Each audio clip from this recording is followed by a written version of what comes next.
Siya po ay ang aking nag-iisang uniko iho.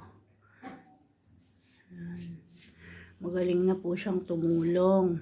Magaling na siyang maghugas ng pinggan. Ayan, magsampay ng mga damit pag nakapaglaba na ako. Nagwawalis din siya sa bahay, nagmamap.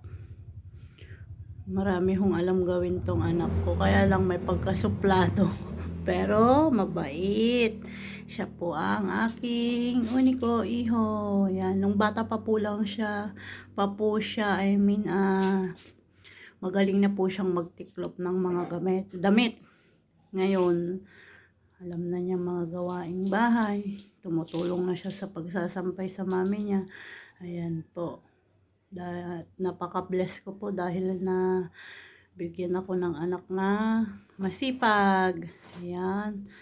Kayo po, may anak po ba kayong masipag? Ayan.